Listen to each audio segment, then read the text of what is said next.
Kevin and Wams. We are hashtag Spice Drive. And right now we are cruising the internet. Some of the top stories happening worldwide. And the biggest, of course, is this whole feud between Trump and Elon Musk. And it's just getting crazier and crazier. The latest that I'm reading over here is apparently how... there was a meeting that happened in the White House between Trump and his, his team. And guys were concerned from Trump's team about this whole feud between, of course, Trump and his home advisor. And by Jana afternoon, they're talking about how Trump's mood had really shifted. Apparently, he hadn't spoken to Musk since the attacks began, and was really pissed over what one White House aide described as a completely butt-ish tirade by the Tesla CEO on X. So Musk has been going hard on X. Now, before I share with you some of his, of course, his posts, apparently also Musk had blasted Trump's tax bill as fiscally reckless and a disgusting abomination, and he voted to oppose any Republican lawmaker who supported it. The bill would fulfill many of Trump's priorities, while adding, according to the Congressional Budget Office, about $2.4 trillion to the $36.2 trillion U.S. public debt. Yeah, so privately, Trump has been really calling Musk names. He called him a volatile individual. You know what I mean? And Mambo Mob, so let me just share with you some of the tweets. Go on. For example... Yes. There too. Yes, go on. Elon Musk said, without me, Trump would have lost the elections. The Democrats would control the House and the Republicans would be 51-49 in the Senate. Such ingratitude to the president. And then Trump responded and said, Elon was wearing thin. I asked him to leave. I took away his EV mandate that forced everyone to buy electric cars that nobody else wanted. That he knew for months I was going to do. And he just went crazy. And then President Donald Trump also said, the easiest way to save money in our budget, billions and billions of dollars, is to terminate Elon's governmental subsidies and contracts. I was always surprised that Biden didn't do it.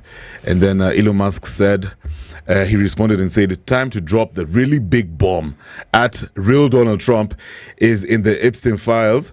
That is the real reason that they have not been made public. Have a nice day, DJT. And then he also said, mark this post for future reference. The truth will come out. And then Elon Musk also said the Trump tariffs will cause a recession in the second half of the year. So what's your perception of all this feud between Trump and his former buddy? Elon. So Elon again was asking if there should be another political party in America. As in, it's either you're a Democrat, Republican, or...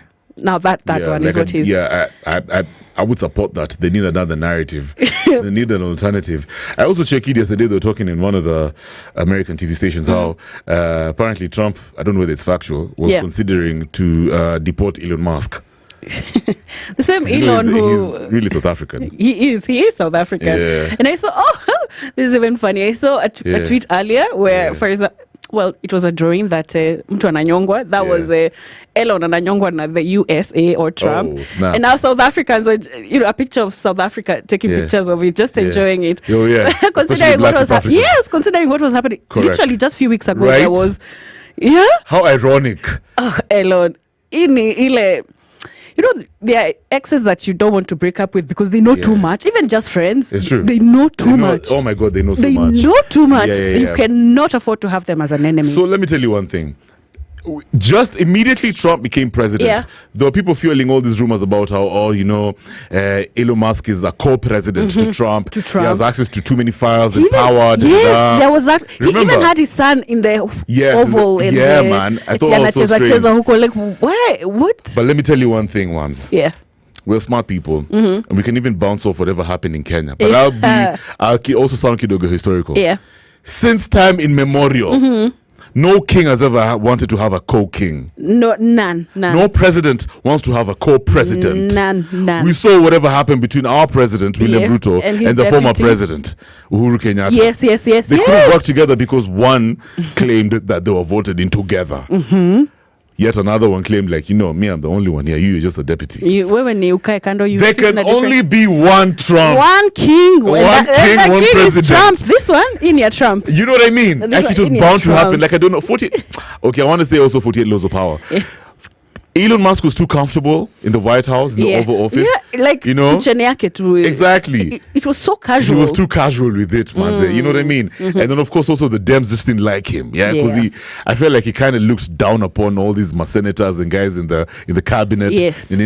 Anyway, there can only be one. There can only be one. Yeah. No, hata unaweza kuwa, we were just talking about the king in when we were talking about David Beckham. Yeah. Literally. Yeah. He's there shaking hands often and often. In short, what I'm saying is, hata unaweza ishi kuwa na president, he's your best friend. You guys hang out together, but there's only one. Try and act like you're close to power, but do you think that's the same thing that happened to Gachagua? Hiyo ni ukweli pia. There can only be one. There can only be one king. No cocking. The Spice Drive, getting you where you need to be.